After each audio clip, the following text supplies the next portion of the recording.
Okay, so welcome to our session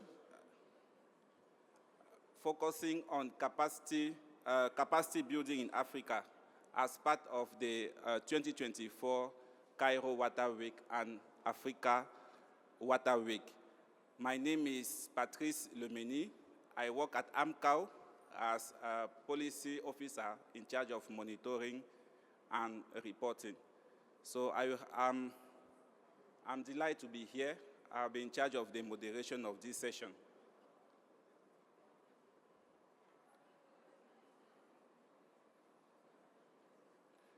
Okay, so distinguished guest speaker and attendee, welcome to our session.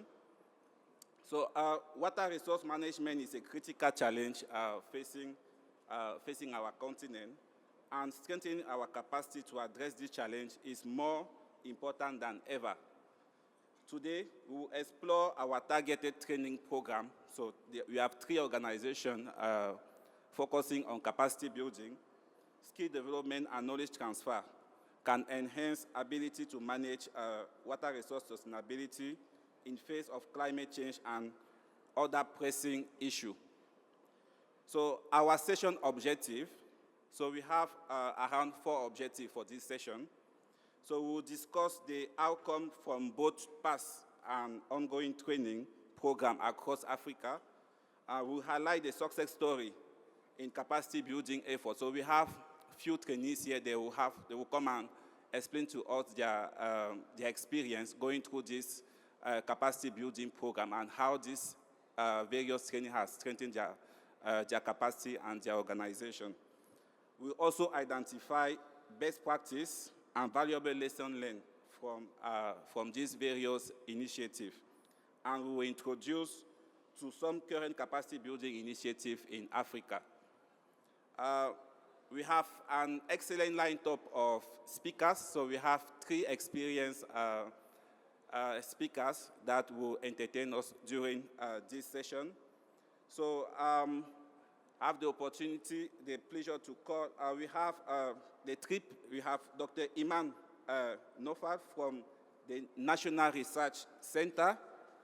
Dr. Iman is an assistant professor and Deputy Director of Research Institute for Groundwater and Head of Capacity Building and NWR, the National Water Research Center, sorry.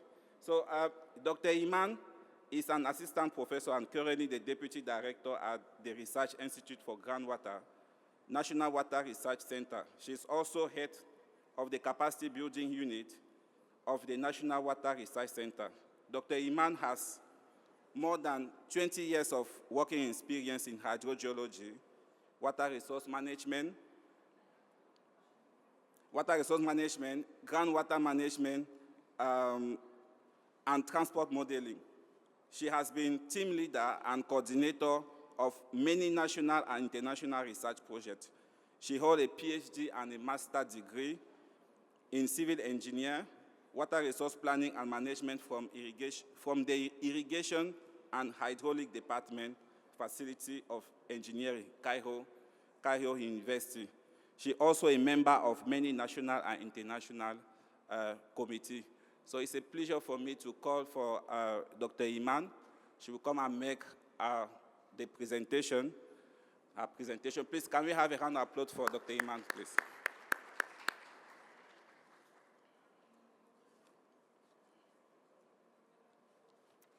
Thank you for the nice presentation.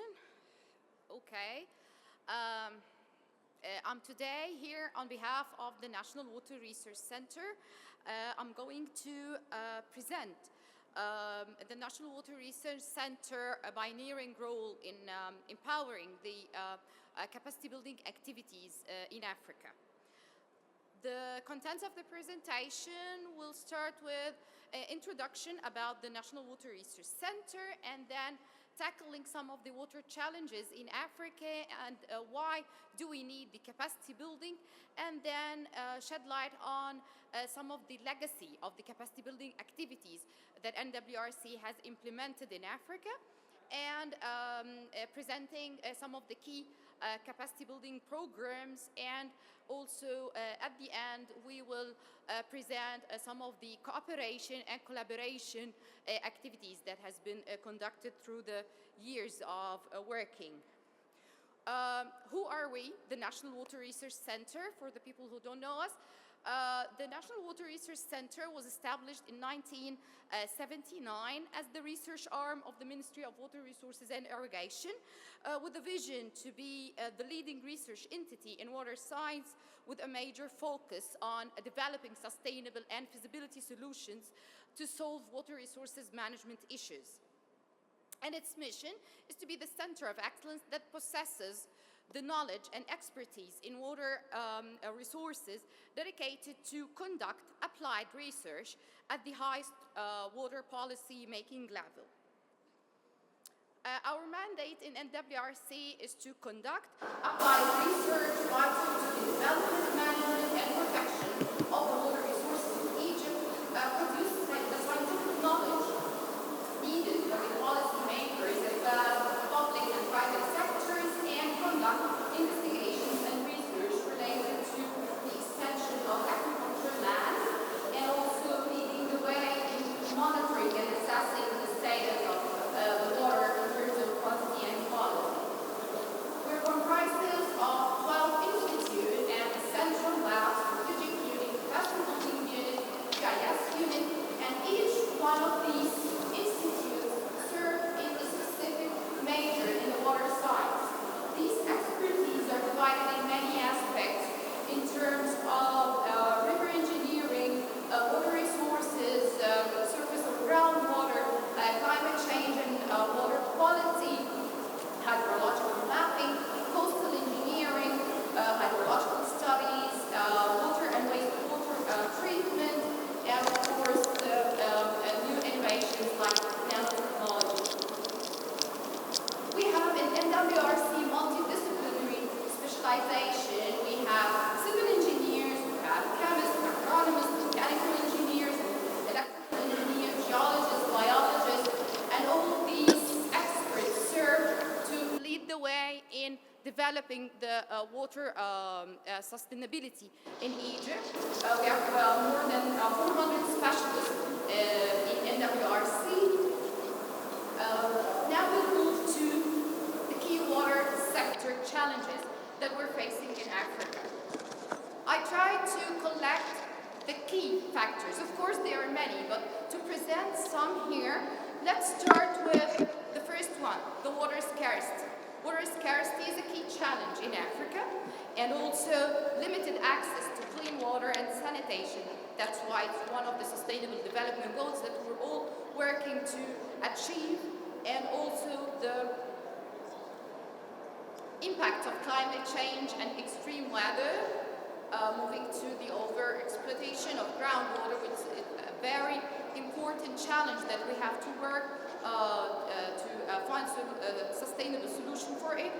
Water pollution, insufficient financial and technical resources. Of course, this is one of the key challenges we're facing. Also, the weak water governance and policy implementation some of the times, and moving to insufficient food production. While in Africa, we're here gathering to focus in Africa. Africa has the resources to provide the food security for all the continent, but still the lack of development is the issue here. We need to provide more food production. Later, the rapid urbanization, and final, and last but not least, the seawater intrusion on the coastal aquifers. Here are some of the key challenges in Africa, and these challenges that we are trying to provide capacity building activities for that. Why do we need the capacity building? The capacity building is needed because we have limited resources and limited, sometimes technical expertise in some countries that needed to enhance and develop these expertise to be able to address and find solutions for the emerging challenges.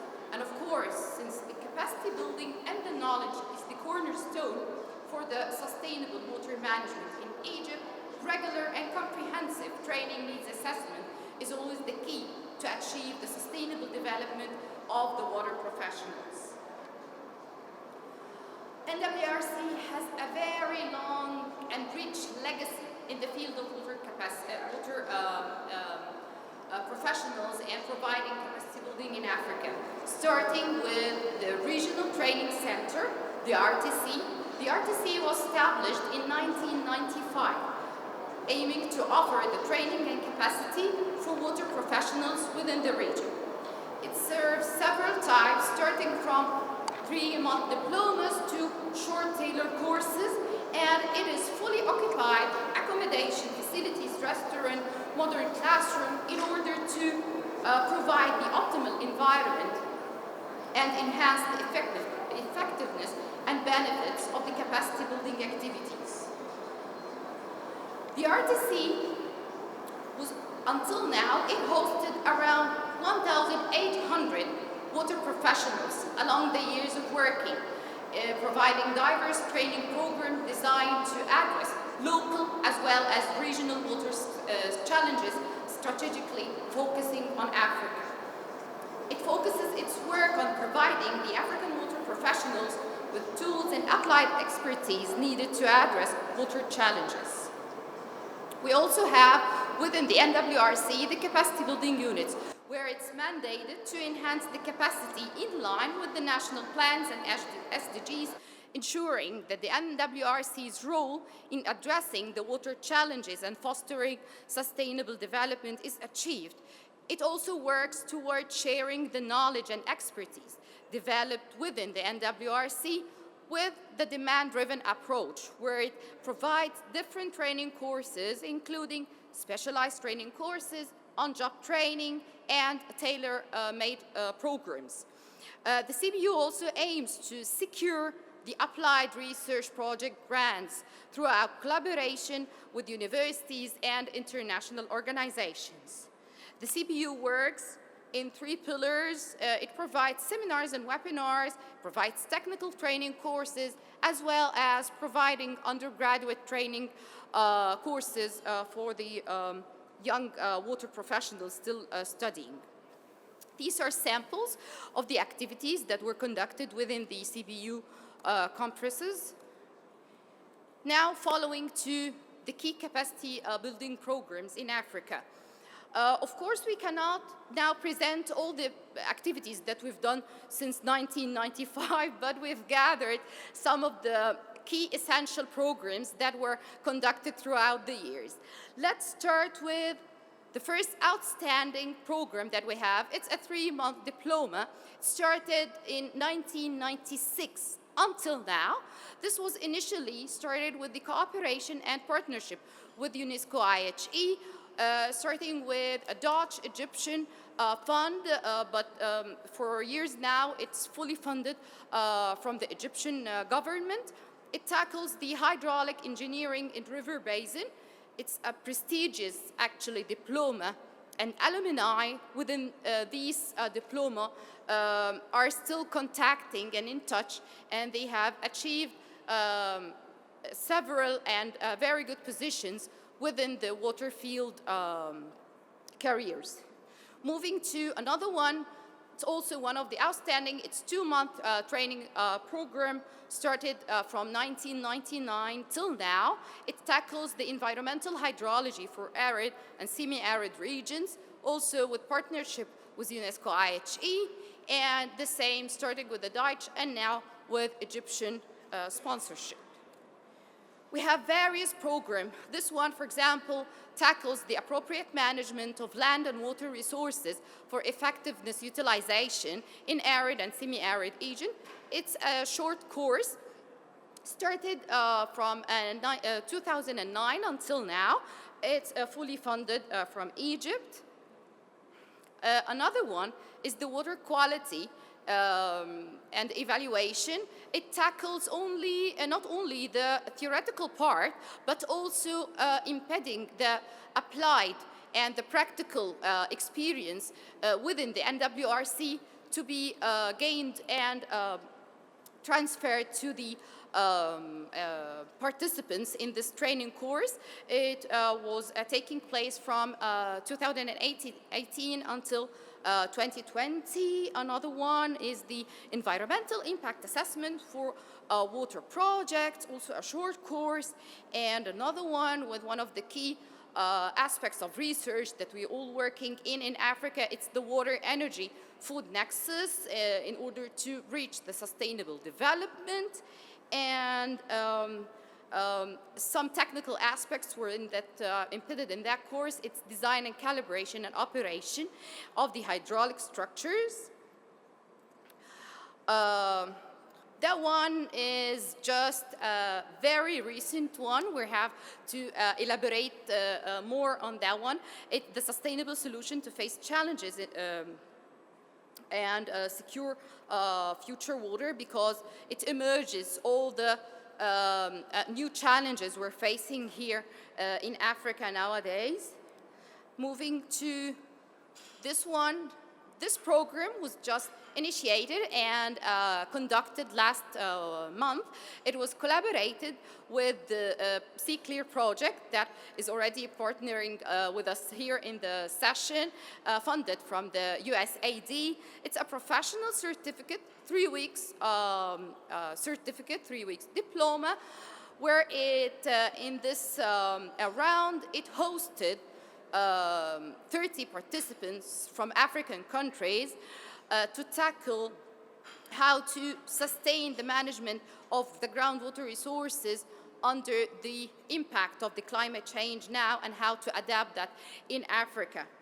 And last but not least, one of the ongoing, but actually it is ended at the beginning of this week, so it's not ongoing now, but ongoing at the time I prepared the presentation.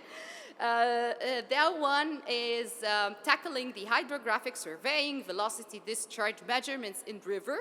It's with the partnership with WMO. It's a short training where we, as the NWRC, provided our expertise and knowledge in that field. And by the way, also this, we combine forces with BACWA as well. So we're all working here to provide sustainable development and capacity building to Africa water professionals. Moving to some examples of the cooperation in applied research in African countries, NWRC has conducted several collaboration activities within these countries, and as you see, the map is full of cooperative activities that has been conducted through the years. But let's now focus on 2 examples, not to waste the time here. This one is a pilot project for water weed management in Uganda, where we help the professionals there how to control the weed and manage it, and not only manage it, but also to produce biogas from it, to be able to benefit from this negative impact that is impacting the rivers. Another one is providing the cooperation and guidance in the supervision of the groundwater production wells in Kenya and Uganda. And finally, let me just shed light on some of the collaborative international organizations that we're working. We're working with most of the international organizations tackling the water activities. And if we just looked deep into our regional scale, we find that the Joint Authority of the Nile Basin Aquifer, we worked with Libya, Sudan, Arab Water Council, and of course, we've worked with North America, Europe, with local here in Egypt, and with Far East. And finally, I want to just tell you a very short story. It's a success story, actually, that was born and grown within the NWRC. The Nile Basin Capacity Network was launched in 2002 as a unique regional initiative aiming to strengthen the capacities of water professionals in the Nile Basin through training to foster the collaboration. But after 18 years of success, it facilitated knowledge sharing, addressed water management challenges, and significantly impacting the participants' skills and practices. Then, in 2019, the Nile Basin Capacity Building Network was transformed as a legal entity to an NGO to become the Nile Basin Capacity Building Network Foundation. And this evolution actually underscores its commitment to ongoing capacity building and serves as a model for the regional cooperation in addressing water sector challenges. And this is one of the success stories that was grown and born within the NWRC and then went out to the public as an NGO, and until now, it is sustaining its activities in the capacity building in Africa. And finally, let me assure you with another last commitment is that the National Water Research Center is committed to sharing its decades of applied research in water science and fostering the capacity building, driving sustainable solution for a water secure and resilient Africa. Thank you.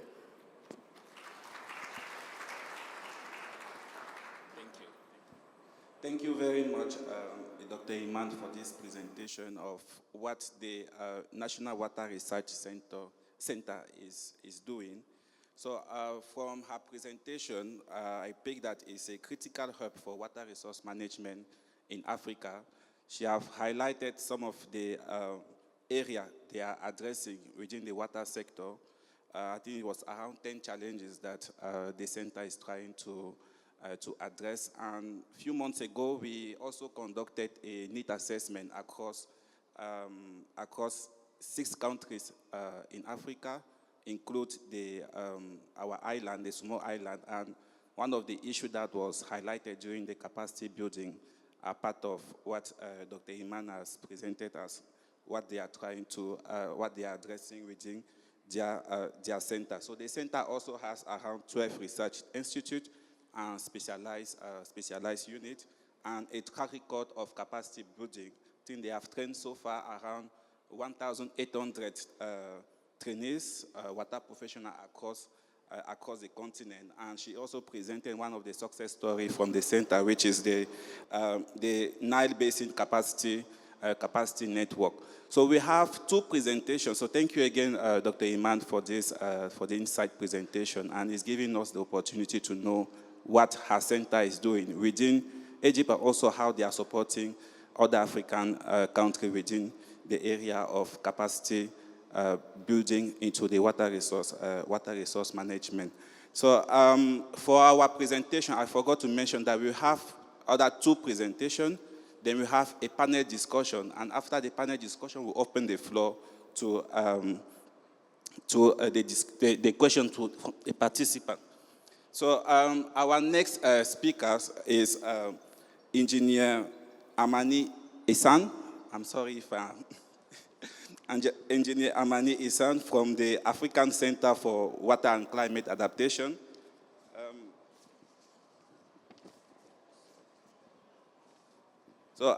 Engineer Amani Isan is a civil engineer. She worked at the Ministry of Water Resource and Irrigation of the Arab Republic of Egypt, particularly at the Regional Training Center for Training and Water Study.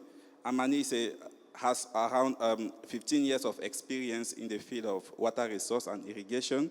She currently works at CWW Pakwa, focusing on training and capacity building. So Amani has been deeply involved in designing and implementing training programs, contributing significantly to the development of professionals in the water sector. So before her role at Pakwa, Amani gained extensive experience working in various districts, focusing on water resource management and irrigation.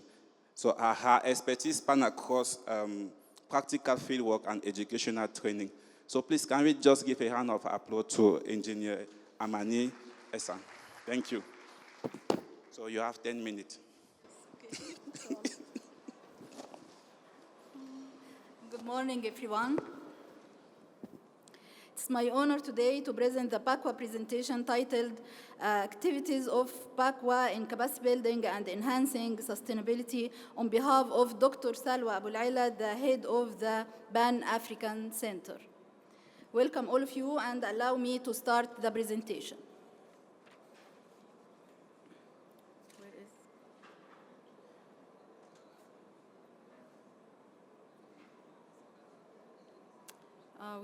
We want my presentation where?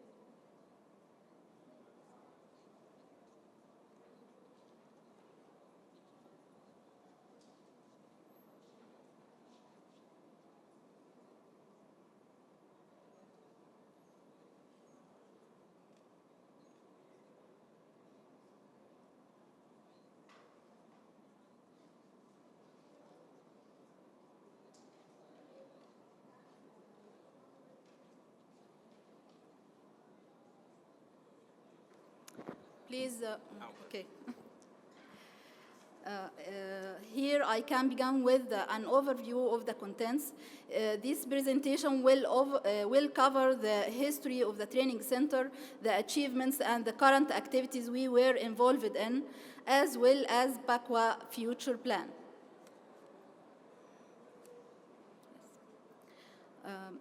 As we see, the training center was established over 40 years ago. This long history gives the training center an exceptional and unique level of experience in training and capacity building, which positioning it as a leader training center in the field of water management. If we talk about the responsibilities of the training center, we have various rules. In the national level, the center is a training arm of the Ministry of Water Resources and Irrigation, provides training to all workers at various levels according to an annual plan based on a need assessments conducting across different sectors of the Ministry of Water Resources and Irrigation. If we talk about the regional level, we have two hats. The first is the Regional Center for Training and Water Studies, RCTWS, which is operating under the auspices of UNESCO as a Category 2 center. It supports the UNESCO objectives framework in water management and targeted all arid and semi-arid region, whether Arab, Middle East, and African countries. Recently, we have another hat, is a part of AWARE initiative launched by the Ministry of Water Resources and Irrigation during COP27 Pan-African Center for Water and Climate Adaptation, PACWA. PACWA is considered one of the cornerstones of this initiative, focusing on training for Africa.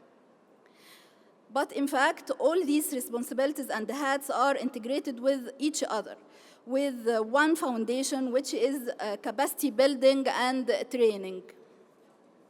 Okay.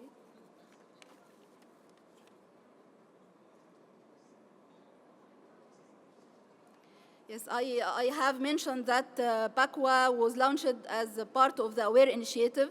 The objective of PACWA is to become a hub training center in African region, focusing on building capacity and helping all professionals across Africa to face the challenges of climate change and climate resilience. Here we highlight the infrastructure and facilities of PACWA. Fortunately, PACWA is not starting from scratch. It already has a solid foundation and infrastructure position it to start its role. I'll give a rapid overview of our infrastructure. We have 8 training classrooms that accommodate between 20 and 80 participants, a conference room, technical labs, and 5 computer labs. We also have a media unit and a pilot area for smart irrigation farm, which is very important for practical sessions in our training programs. In addition, we have 3 well-equipped hotels to support the training process. 2 restaurants and entertainment area, such as a swimming pool and a playground. Upon that, I always said that the training center is an integrated compound resort for training and capacity building. Here, this slide displays the branches and sub-centers across all of Egypt, from south to north Egypt, such as Isna, Minya, New Capital, in the Ministry of Water Resources and Irrigation, Azzi, El Mansoura, Kafr al-Sheikh, Damanhur, and Fayoum, and the biggest one is the headquarter in 6th of October city. I'll present it after. Okay, this slide displays the branches. Here we find the achievements of from year 2050 to up until now. The number of attendance, period in days, and the number of training per year. Training need assessment. As we all know, that training process goes through several steps. The first and the most important step is the training need assessment. The training center conducts periodic assessments using various methods, including direct training survey, electronic surveys that reach to alumni, as well as field missions. This step is crucial to build a training programs and tailor it to meet the required needs. The graph is introduce the sum of analysis of training need assessment that conduct across 41 African countries, and the most topic that have highest percent. For example, the highest percentage goes to the topic of integrated land and water resources management. The second one is goes to conflict management over shared water resource management, and so on. As a result of the need assessment, we identified 36 specialized training programs and 4 diplomas. We categorized these programs under the work streams of BACWA. As we know, work streams of AWARE. As we know, AWARE operating under 6 work streams, and our programs categorized to serve these streams and tracks. For example, here, work stream 1 is entitled Increasing Water Productivity.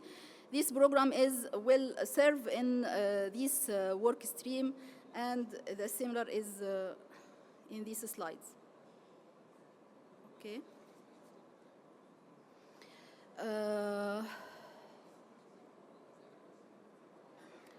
Okay. Since the launch of BACWA in June 2023, we successfully implemented around 11 programs under its framework. This shows how quickly BACWA become operational and effective. The second schedule presents the planned programs in the next 3 months. Here our partners and the cornerstone of our success. The recent partners as UNESCO, Egyptian Agency for Partnership and Development, the Ministry of Foreign Affairs, Siam Bari, Nile Water Sector, JICA, Sea Claire, AUC, Arab League, and African Union.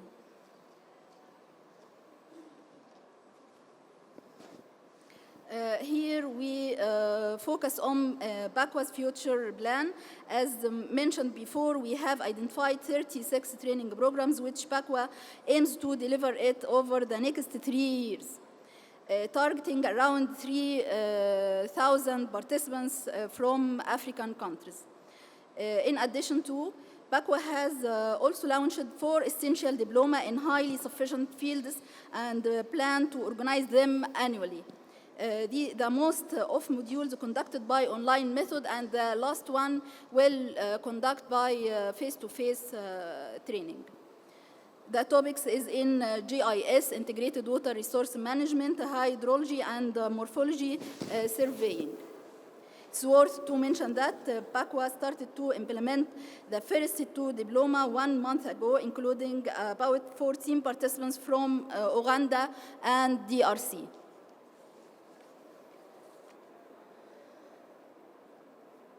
Okay, the conclusion of the presentation that Pan-African Center is welcoming and ready to cooperate with regional, national, and international organizations to raise the capacity building of all African cadres to face the impact of climate change and to achieve a sustainable development in all African countries. Thank you for your precious time, and allow me now to display a recorded video to Mr. Rushi, one of the 24 participants in our current training program on flood, drought, risk management, and dam safety, who will share his experience and comments of the facilities of PACWA. Thank you very much.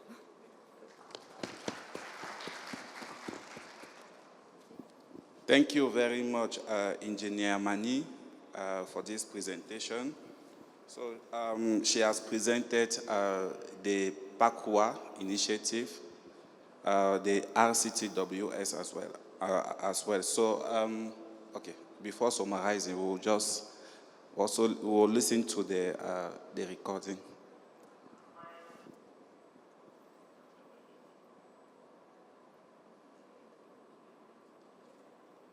Everybody.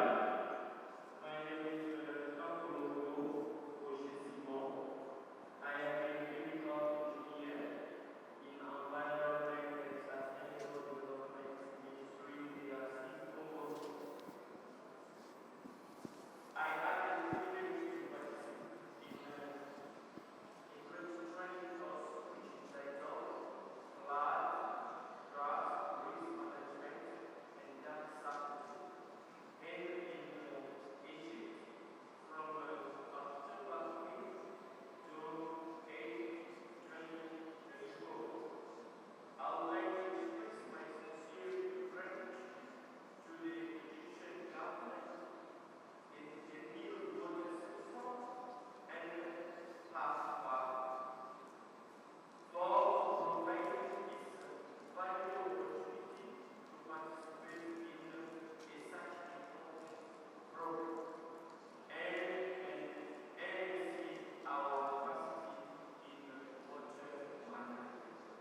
This course has been an enriching and beneficial experience where I have gained new skills and knowledge in water management, which I will directly contribute to improve my professional capacity and advancing well in DRC. Additionally, the course provided the chance to learn from outstanding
Okay, thank you very much. So I was saying this is just one of the success stories that we have from the RCTWS. So Engineer Amani presented the PACWA, which is an initiative under AWARE. She presented the facility and the infrastructure of PACWA. So the result of, she also presented the need assessment that they conducted across 41 countries. And as a result of that need assessment, so there are some diploma and short courses that were identified based on the need of the countries that they have access. So far, there is around 36 training and 4 diploma that were identified as result of the need assessment. So this shows that the center and their curricula is based on the need also of those who is based on the need of the trainees. So PACWA has begun also their professional program, and she just presented an example of one of the beneficiaries of this training center. So me too, I think two years ago, so I did not attend a training at the RCTWS, but RCTWS hosted us, and we organized a training for the East and North Africa countries, and it was a very good experience for all of us. So I will call the next presenter, who is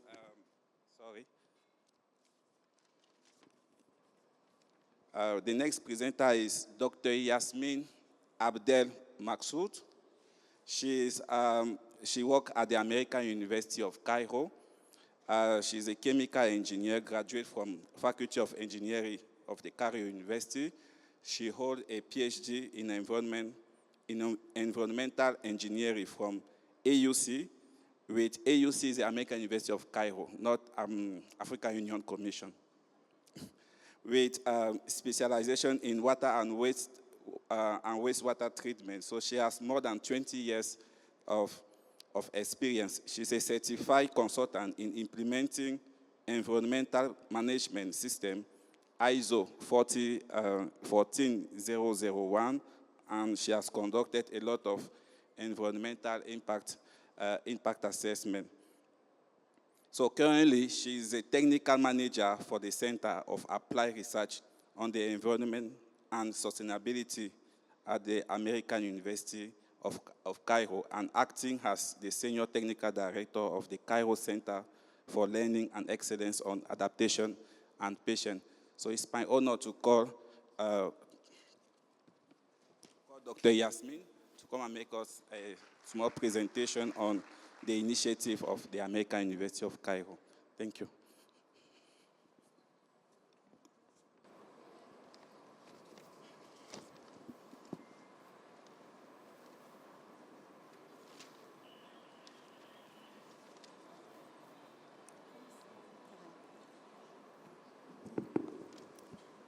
Good morning, or good afternoon. First of all, I would like to thank you, Patrice, for the introduction. I'm very happy today to be with you and make this presentation about our latest projects, which is the Cairo Center for Learning and Excellence on Adaptation and Resilience, CCLEAR. First of all, who we are. Okay, we are the Center of Applied Research on Environment and Sustainability. We are affiliated to the School of Science and Engineering in the American University in Cairo. Our work concentrates in 3 main pillars. The first one is education, of course. We have a sustainable development, master's and diploma. We also have capacity building programs. We can say that we have an audience that starts from undergrads, postgrads, professionals in the sectors, and also school students as well. We have a research pillar, which is very important research pillar, addressing 2 main problems, which are in Egypt and maybe across a lot of places in Africa as well, which are the water security, the water scarcity, and food security. So we have our research about desalination integration of aquaculture and agriculture, modern agriculture techniques, renewable energies. And we have the third pillar, which is the projects. So CCLEAR is part of our project pillars. Also, we have a booth here. We have also another project we are presenting in the booth, which is the mangroves rehabilitation, and we would like to invite all of you to come to our booth and know more about this mangrove project as well. So we'll start now about our introduction about CCLEAR. So what is CCLEAR? CCLEAR is a capacity building program for all the African countries. When we started drafting the proposal for this project, of course, climate change affects the lives of all its aspects, but we need to make priorities. So our priorities for Africa was water resources management, agriculture and food security, and health. So who are our target groups? Actually, we have 3 target groups. Our capacity building programs have 3 distinctive levels. A beginner level, which is for junior experts or for an expert who is an expert in a field and want to gain new expertise and new knowledge in another field. So this is our beginner level, which will be an online level. And then we have a professional level, and this professional level is meant to address leaders and decision makers in the ministries and in national organizations. Why they are very important? Because they are involved in drafting strategies for climate change. They are involved in drafting, designing, and implementing projects for climate change adaptation and resilience. So this is a face-to-face and will be conducted in Cairo. Our third level, which is advanced level, it's meant to be a TOT training to have a multiplier effect for our training. So will be for experts and for professors and people from academia. Whenever we are working in Africa, we are taking care of 2 things.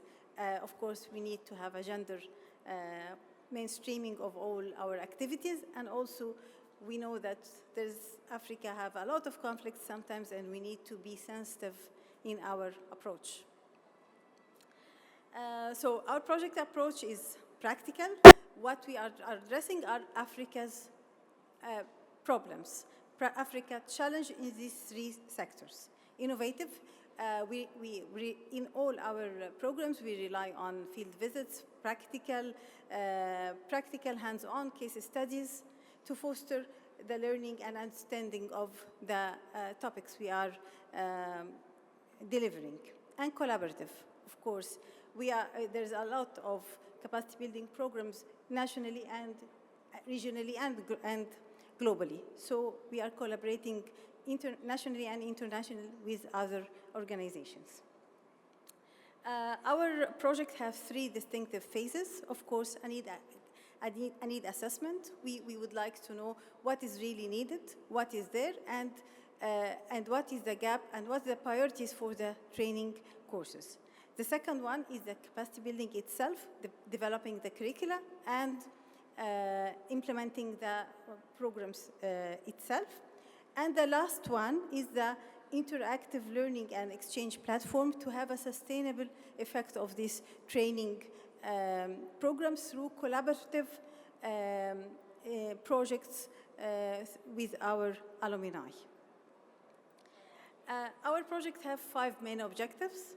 As we said, gap analysis. We would like to map the existing adaptation and resilience efforts, the existing capacity building programs and training programs, and to identify the priorities in the 3 sectors we have mentioned. The second one is increasing the ability. Our project is 3.5 years.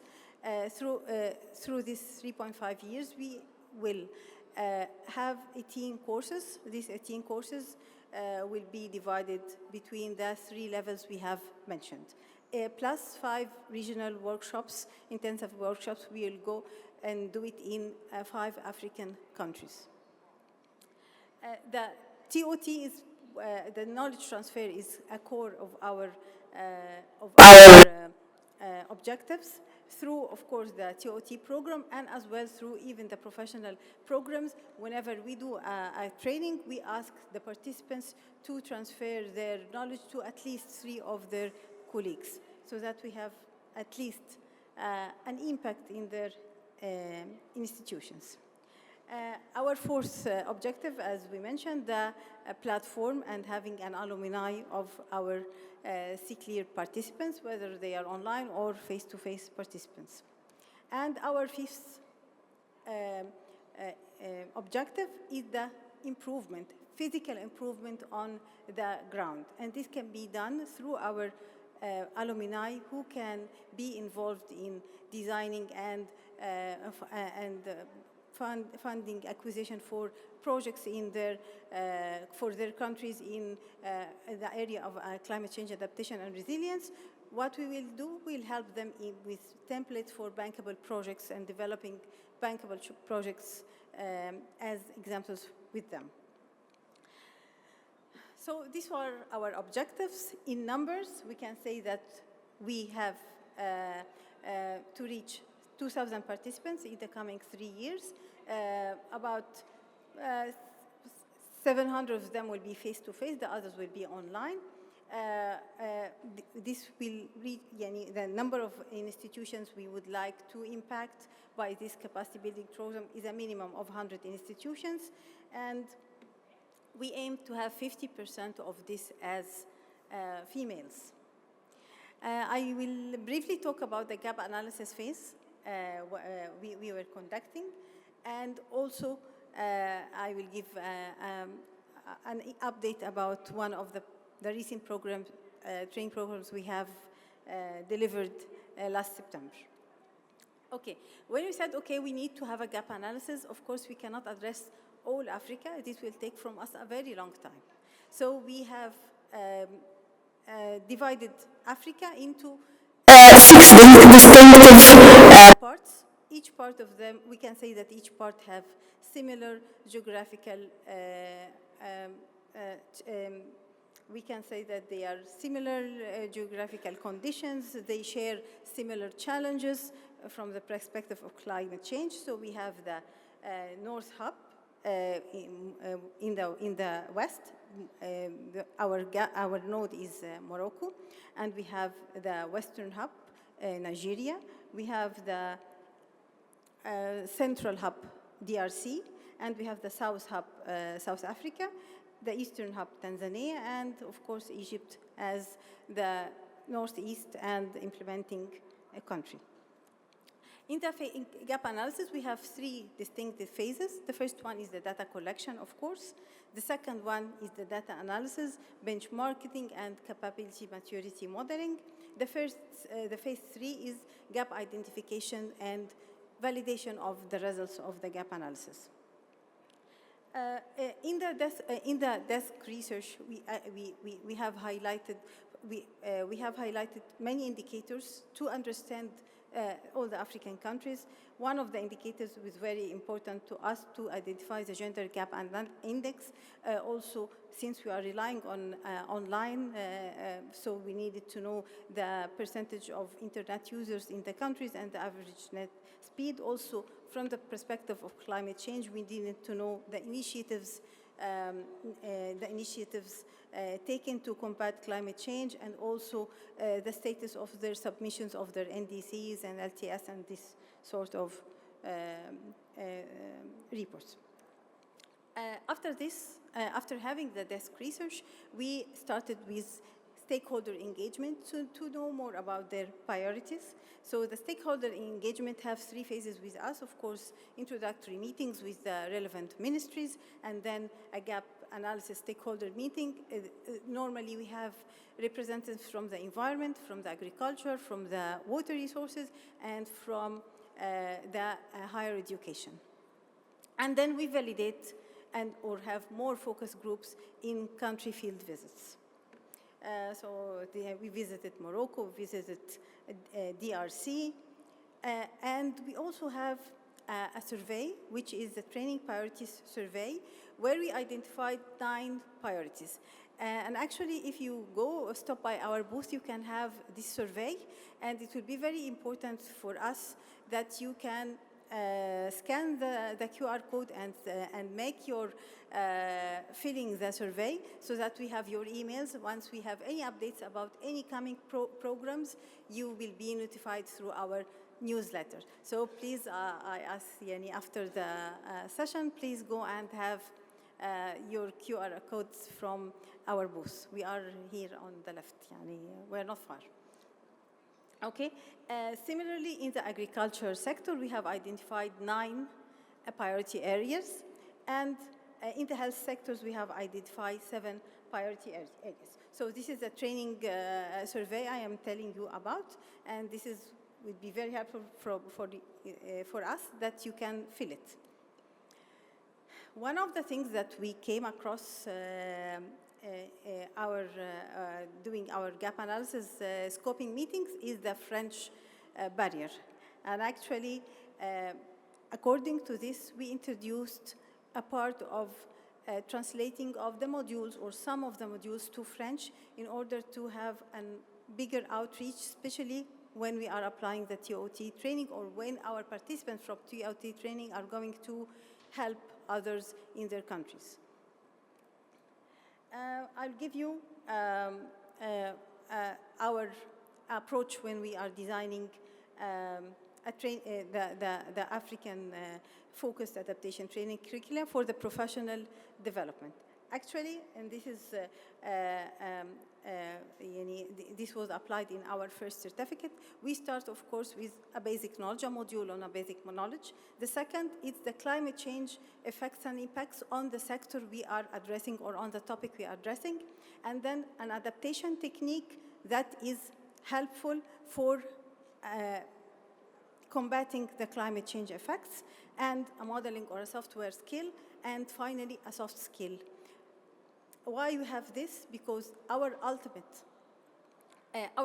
goal is to that the participants in our programs can go and start thinking about projects for climate change adaptation, collaborating with maybe other sectors or other countries in designing and fund raising for their projects. So that's why we have this skills incorporated.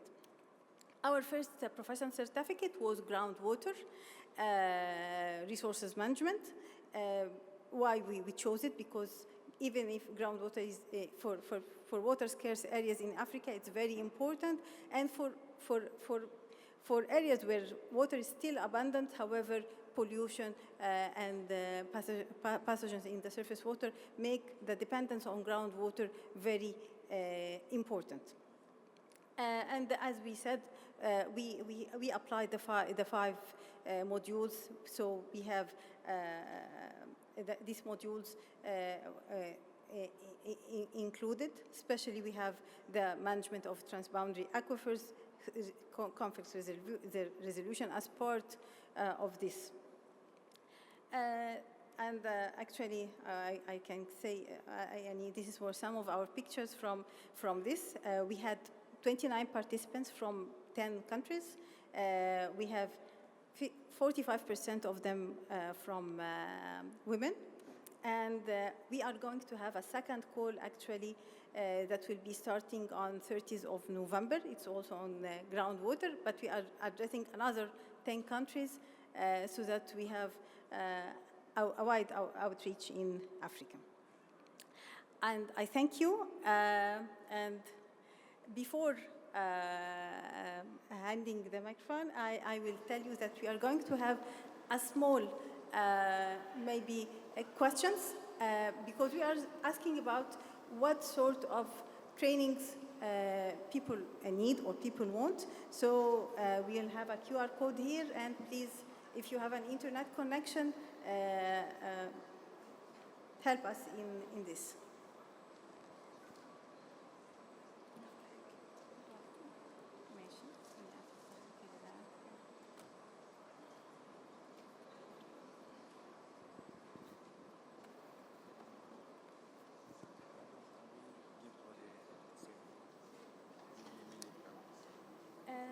maximum 10. Maximum 10. Oh, حاضر.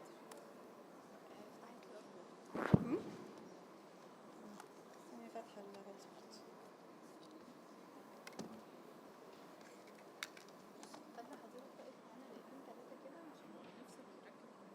هنوصل نركب ليه؟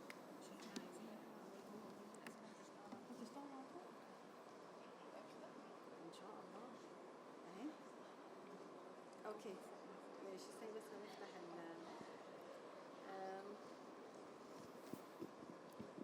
So this is our QR code, and you can also write polev.com/khulud-arif500. Either to have the QR code or write this.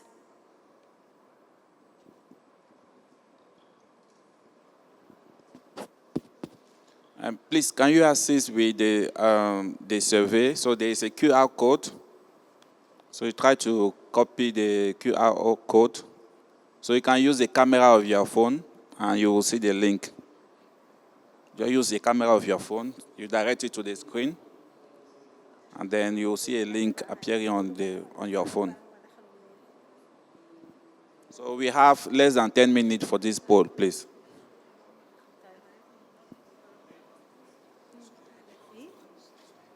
طب اللي تحت.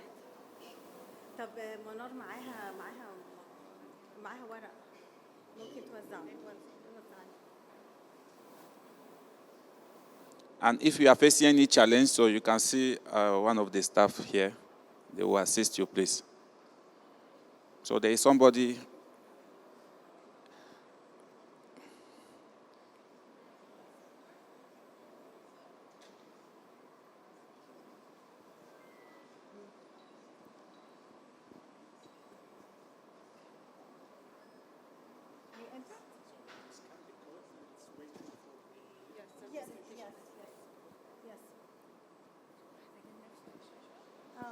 Is it okay? Everybody has been able to scan the code.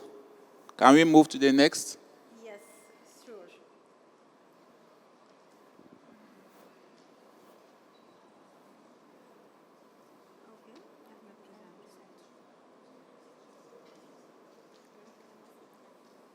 Okay, now we have our first question. Which sector reflects your position?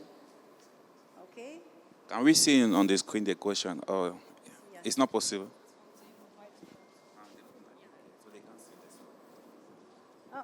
sorry.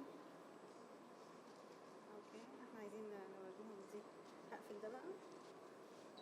استني بس ده هنقفله.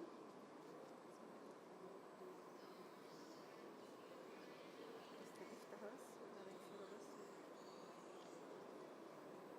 خلاص. Yes.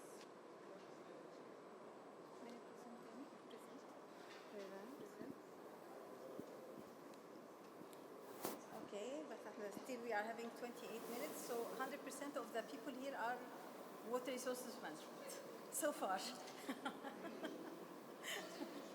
So all of, What a surprise. No universities, no agriculture, no environment. Okay. can we move to the next step, please? Yes. The next question. Yeah, no, I hope. Yeah, it's the timer here. Okay.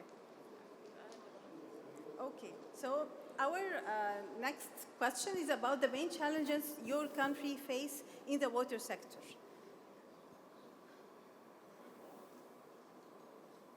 So it's flooding, droughts, sea level rise, water scarcity, changes in groundwater recharge.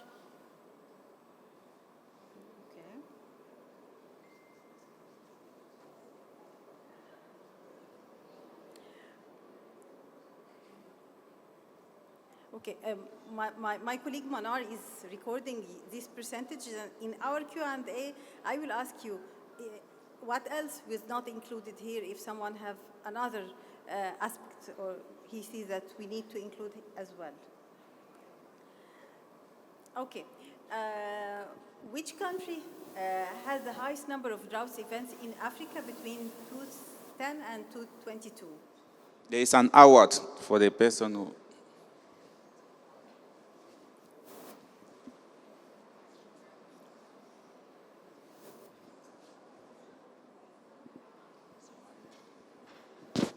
Okay, yes, Somalia has, no, Somalia has the largest drought events, the largest number of drought events. In the duration between 2010 and 2022, there was about 6 events of droughts. The last one was very severe, I think, because of the absence of rains for 5 consecutive seasons. This led to severe droughts and severe famine. About 3.6 million of the feedstock was died. About 1 million people were displaced. Okay, if we go for the main challenges in the agriculture sector, can you tell me which is the most challenges? Is it shifting in growing seasons, altered soil fertility, salinization, changing of pest dynamics, decreased food quality and safety, and wildfires?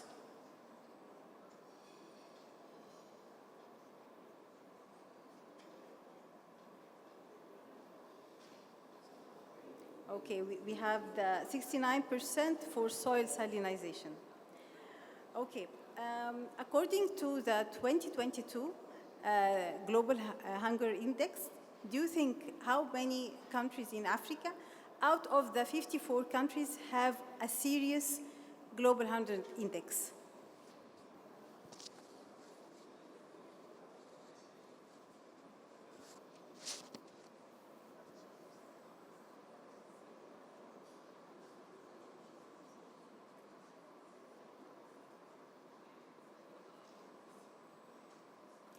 Okay, out of the 54 countries, 37 countries have serious hunger index.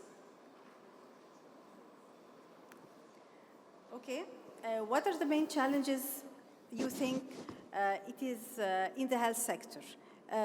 Is it the vector-borne diseases, heat-related diseases, air quality impact, and water-borne diseases?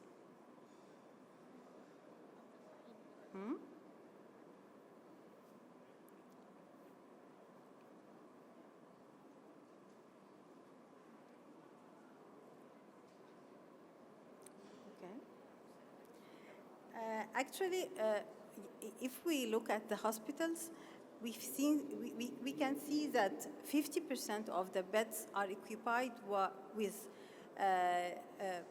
patients that have waterborne diseases related. Okay, how many people are killed by malaria in Africa every year, according to the WHO?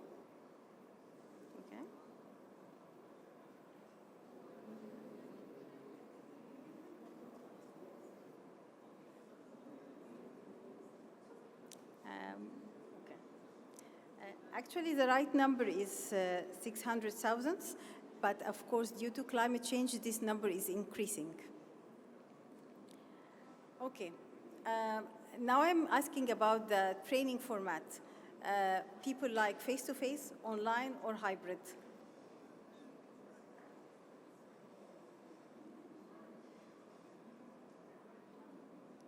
Okay, 76% like face-to-face. Okay, so if you ask about the duration, appropriate duration, you can be out of the office and out of your country.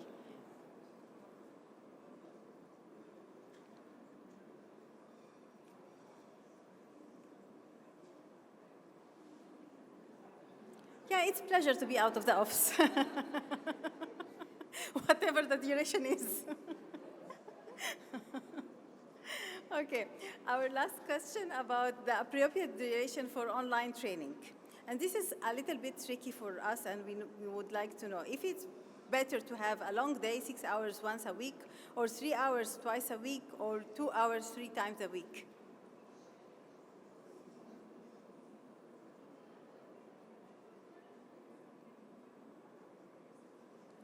Okay, so the highest is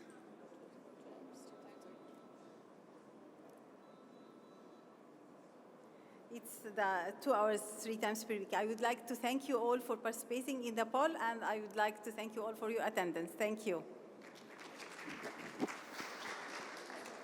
Thank you very much, Dr. Yasmin. Are we going to get the result of the... I can send it to you. Okay. Okay. Thank you very much. So, thank you, Dr. Yasmin. Can we give another round of applause to Dr. Yasmin, please? Yeah, so Dr. Yasmin presented the initiative she's working on, which is CCLARE. It's an USAID initiative. It's focused on capacity building, I think more or less into the climate change. So they have 3 target groups within their program: practitioner, leaders and decision makers, and postgraduate program. So the project approach is practical, innovative, and collaborative. They have around 5 objectives, so you will see the objective into the slide that will be shared with you. And their target by the end of their program is to reach around 2,000 participants. So of which we have some on-site training and also other online training, and to develop also some TOT. She presented as well the result of the gap analysis they have done across Africa. And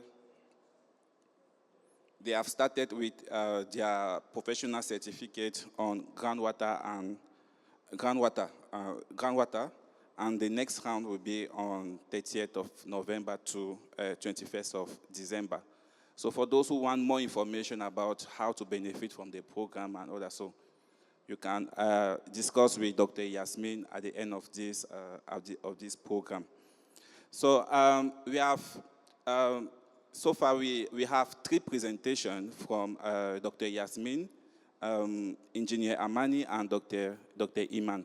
So they have presented what they are doing, with what their institution are doing within the capacity building, and how they are working with other member states to address the capacity gap that they have identified through the various need assessment that they have conducted. I think this is what I have picked from the various institutes or the training program, that most of the programs they are doing are based on the need of the trainees. So it's not just a program that is developed from their office, but it's developed based on the feedback they are receiving from the member state. So now we have a session on a panel where we'll call the three speakers. We'll ask them some questions, they will answer, and then we'll give you the floor also to have an opportunity to ask the question to our speaker. So I will call for the first to come here at the panel. So Dr. Yasmin, you can come, please. Can we give a round of applause to Yasmin, Engineer Amani, and Dr. Iman.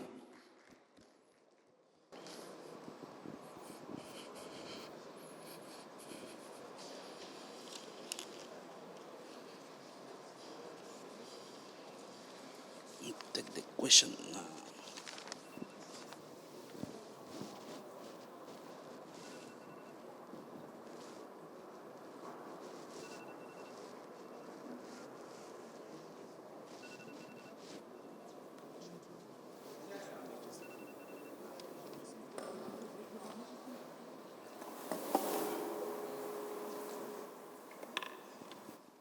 Okay, so we have a question for you, Dr. Iman.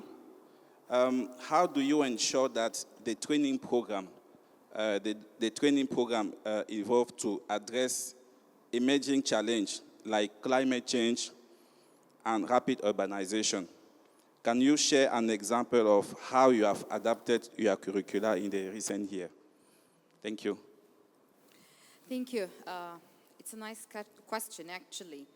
And you tackle 2 main aspects here from the key challenges that we're facing in Africa. But generally, let me highlight one aspect here before going deep into the question and answer it. Well, NWRC training programs are modified and designed to address the challenges. So it is not static, it's dynamic, it's changed by time according to the emerging challenges that we face in Africa.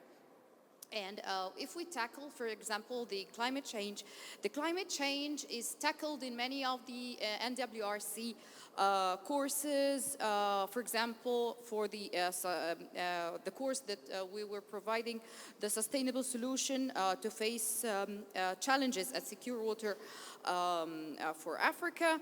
The courses that we implement for rainwater harvesting, the integrated water resources management courses, the groundwater sustainable development management courses, and also the Nexus.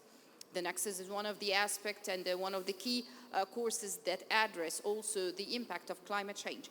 And to emphasize a little bit on the rapid urbanization, the rapid urbanization affects many aspects as well as the climate change. So I can use an example of one of the latest training courses that we co-implemented with the Sea Clear.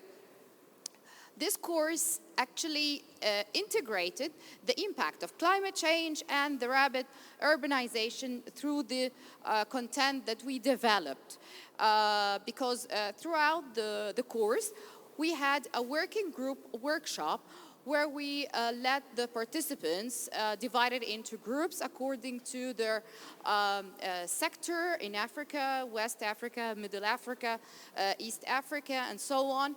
And we let them themselves, after getting the knowledge they need on the assessing the impact of the impact of climate change, to assess it on their own countries, their own areas, and each group has to present a presentation tackling the impact of climate change on various aspects, starting from water resources, health, infrastructure, agriculture, and environment, and of course with a more emphasis on groundwater.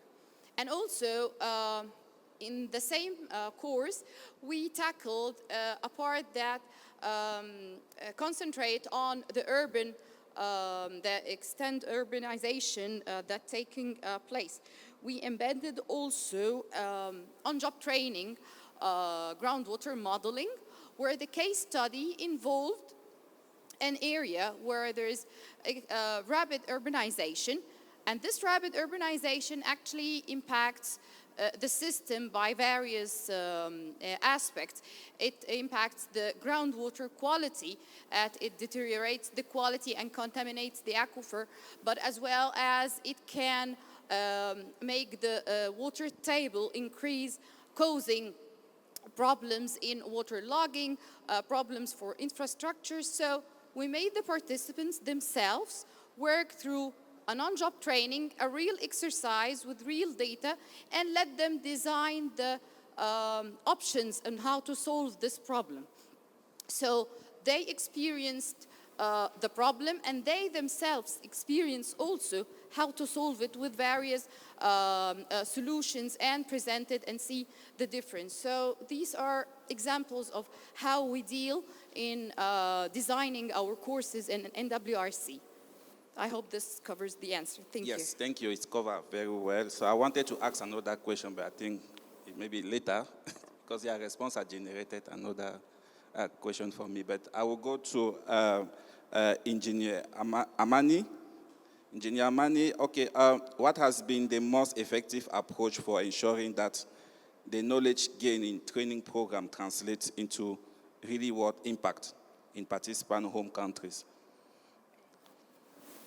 Thank you, Mr. Patrice. I think the most important thing that to ensure the effectiveness of the training programs, I believe that the most important step in the training process is conducting training needs assessment. This step should be given a high attention to tailor and design programs that meet the actual needs of the trainees. I think this is the first step. The second step is to place strong practical lectures, hands-on activities, and simulation scenarios in training programs, as these have an important impact on reinforcing knowledge. Additionally, impact assessment. Impact assessment in the workplace provides an indicators for benefits of the training programs. I think these 3 steps is very crucial to get benefits from the training programs. Thank you. Thank you very much, Engineer Mani. So their training is based on the need of the participant. So, and we are sure we can have very good impact because it's based on the needs of those who are attending the training. So I will go now to Dr. Yasmin from the American University of Cairo. How does the program, the secret program we just presented, collaborate with some local institution here in Egypt or even out of Egypt and other experts in different African countries to ensure that the training is tailored to specific regional needs? Thank you. Oh, thank you. Of course, when we start the training,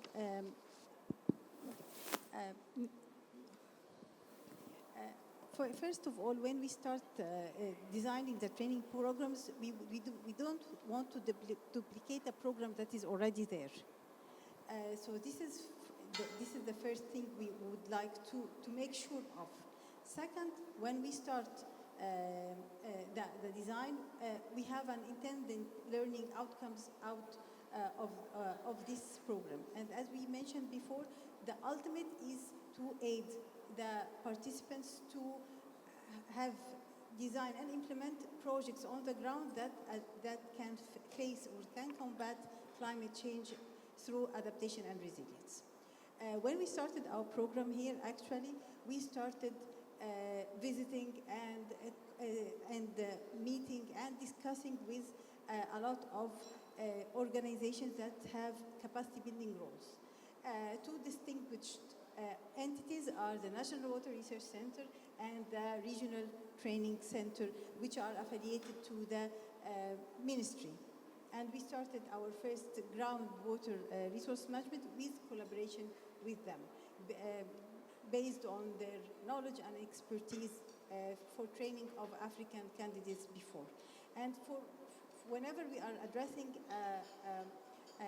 a topic, we look for the expertise in the topic and start discussing with the entity or with the institution to include our intended learning outcomes to tailor a program that will fit our ultimate project or our ultimate objective from that training.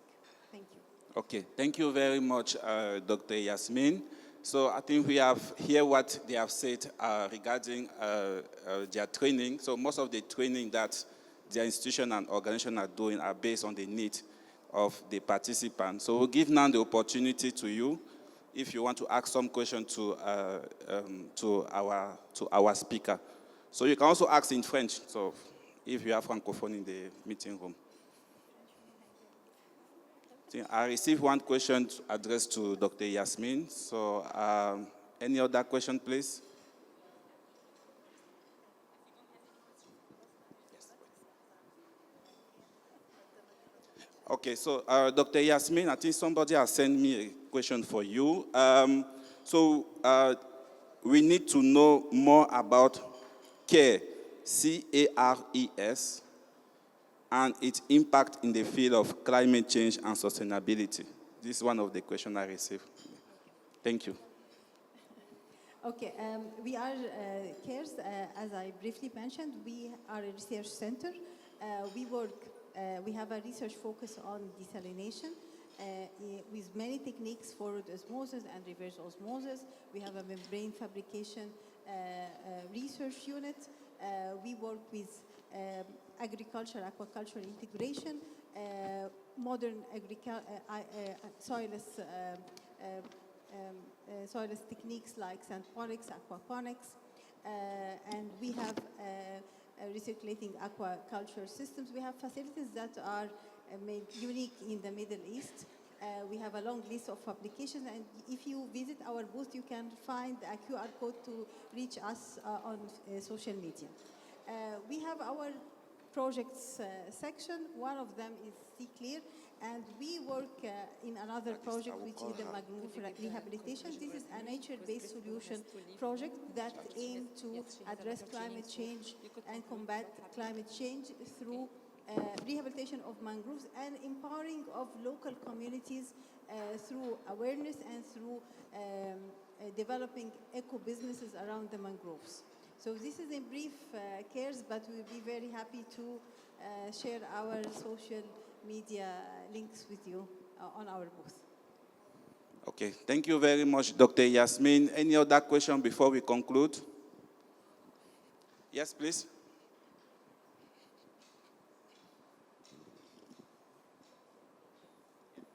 So thank you very much for presentation. It was really interesting.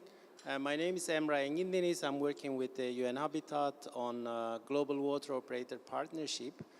So I'd like to ask the, especially NWRs and NWCR, we see a lot of these sort of like courses, certificates, programs, basically online, in-person trainings happening all around. So, but we don't know really how much uptake is happening. And is there any way to combine different modalities of capacity building to make sure that the knowledge learned on the classroom or on the Zoom is being actually used and is actually really practical? Are there any thinking how this sort of like uptake can be enhanced through on-the-job training or learning by doing, that kind of like peer-to-peer learning, different really modality to make sure we really transfer the knowledge, but we just don't just give a certificate.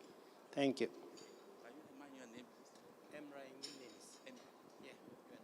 Okay, thank you very much, Imra. So I hope you have heard the question of Imra. It was regarding how can we combine all this training we are providing to have the really impact to our trainees. Thank you.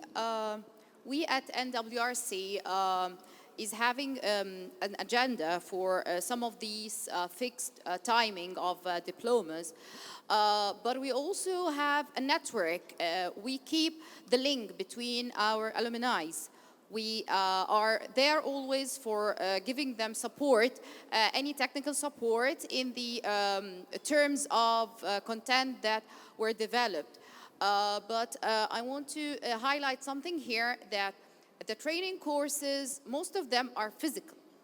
We're not offering online training courses. The onlines are only for the webinars to disseminate an idea for 2 hours, but all the training courses are conducted physically within the NWRC campuses where we have all the facilities. So they are there, and we also ensure that they are working with their hands. We're not only offering the scientific knowledge. No, we're basically embedding the applied research that we own within the center to the trainees. And we're also, because of the location of the RTC, which is inside the premises of the NWRC with all the institutes, so people or the trainees there are free to meet the researchers face-to-face later on, anytime throughout their staying for 3 months. So they come to us at the offices and elaborate and discuss whatever the fields that of interest they need. And that opens links, networks between these participants and the NWRC researchers. I hope this covers the answers. Yes, thank you very much. I don't know if Yasmin wants to say something before we close. I would re-invite you to our booth. Okay, so you are all invited to the booth of Yasmin. Yes. So I think here is the end of our session. So we want to thank our speaker. So thank you very much for sharing your expertise and what your organization and program are doing within the area of capacity development. So for those who want more information, I'm seeing some hand, but we'll continue the discussion later. Yes, So for and, those who are interested by...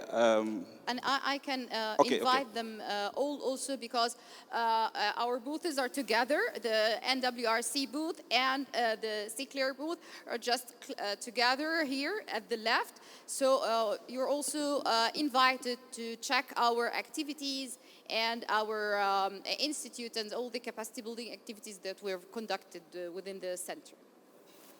Okay, thank you. So any other word before I conclude, you want to say anything? It's fine. Okay, so you are all invited to their booth. You have coffee, groundnut, and everything in their booth. So thank you again for your participation. And for any other information regarding the program that they are providing across the continent, so you are welcome to discuss with them and then to share contact to benefit from their experience. Thank you again. Bye-bye. Thank you.